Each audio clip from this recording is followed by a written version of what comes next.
Welcome to The Explainer. Today, we're tackling a really powerful question. Why do things in our lives fall apart? From our relationships to our careers. But more importantly, we're going to uncover the simple, kind of profound secret to making them actually last. All right, let's just dive right in with this core idea. When we think about failure, we usually picture some huge, dramatic explosion, right? Like a sudden breakup or getting fired completely out of the blue. But the reality? It's almost always quieter, slower. You see, the idea here is that things don't just collapse overnight. It happens gradually. It's built on these small lapses, these tiny moments where we avoid something or an ignored truth that just builds up. It's not one big event, it's more like 1,000 quiet decisions stacking up against us. So the whole point here is to get a handle on these quiet forces before they cause a major break. Because if we can actually see the cracks starting to form, well, then we have the power to fix them. So let's do that. Let's break down the 8 main forces that cause things to fail. First up, and this one is maybe the most common of all, it's when the truth starts to fade. And I'm not talking about big, dramatic lies. It's about when we stop telling the truth in these small, seemingly harmless ways. It really is a slow fade. And this is exactly how it happens, right? We've all been there. I won't bring this up today. Or, I'll just pretend this doesn't bother me.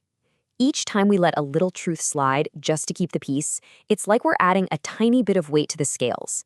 These little omissions, they just build and build.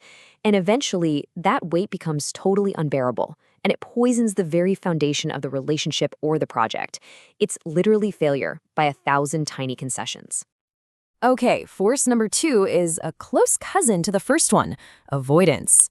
I mean, we all know what this is. It's when we deliberately sidestep those difficult conversations or tough decisions or issues that are just sitting there. 'Cause, well, it's uncomfortable. And I love this quote because it just nails the danger here. The problems we avoid, they don't just disappear. Nope. They fester, they grow in the dark.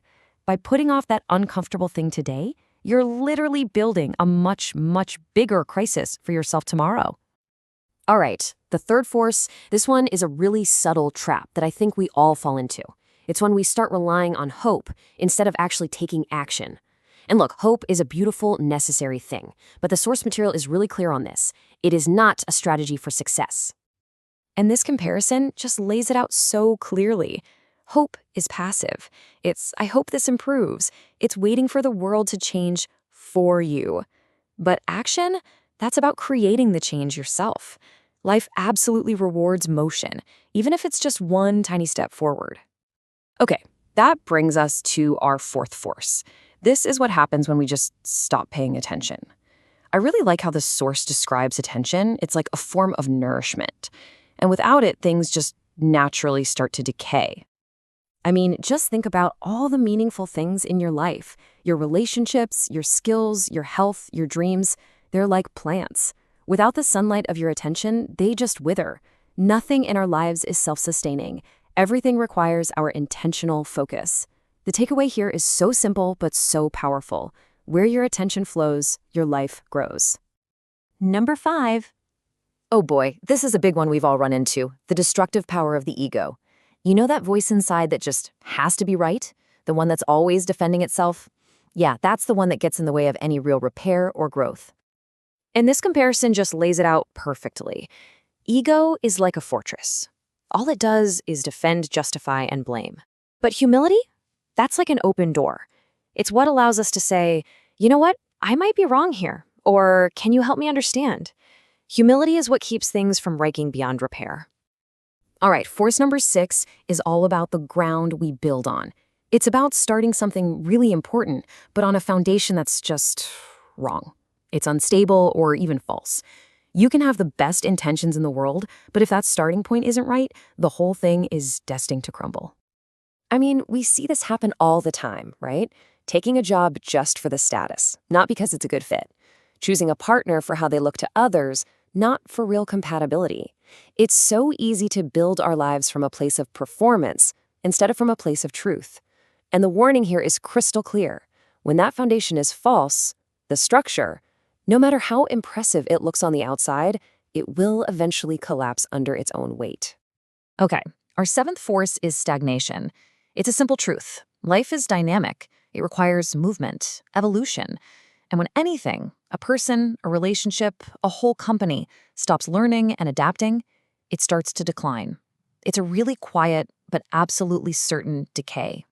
But the crucial thing to get here is that growth isn't some massive, dramatic event. It's not a lightning strike. It's the small, daily, quiet commitment to just stretching a little bit, learning something new, looking at our mistakes. That's where the real magic happens. And finally, we get to the 8th force, which honestly ties everything we've talked about together. It's this simple idea that big, catastrophic failures almost never come out of nowhere. They're the result of a long line of small, repeated oversights that were just ignored along the way. You know what I'm talking about. That tiny breach of trust, that one workout you skipped, that little resentment you didn't talk about. On their own, they seem like nothing, right? No big deal. But the truth is, these small things, they're not small at all. They're the seeds we're planting, and they are the beginning of everything that follows, whether that's something beautiful or a total mess. Okay, so after hearing about all 8 of those forces, it might be easy to feel a little down. I get it. But here's the thing. Understanding this stuff isn't meant to be scary. It's meant to be freeing. Because think about it. If we know what causes things to fall apart, that means we also have the blueprint for how to make them last. And the antidote is actually beautifully simple. It isn't about grand, heroic gestures. It's just about consistent care. It's about creating what the Source calls a well-tended life. You can think of it like being a gardener. You're out there every day, patiently, and with real intention. And here are the practical steps. This is your toolkit. Each one of these is a direct countermove to one of those forces of failure we just talked about. So instead of letting the truth fade, you tell the truth. Instead of avoiding things, you show up. Instead of letting your ego run the show, you stay humble, and you repair things fast. And this is really the most empowering part of this whole idea. Yeah, failures can look so dramatic and sudden from the outside, but from the inside, they are almost always preventable. We actually have the power to tend to our lives, to reinforce our own foundations, and to fix those small cracks long before they ever become a catastrophe. So let this knowledge be a kind of compass for you. And I want to leave you with this one simple, but I think really profound question. This isn't about changing your entire life tomorrow, not at all. It's just about finding that one small thing in your life that needs your attention today.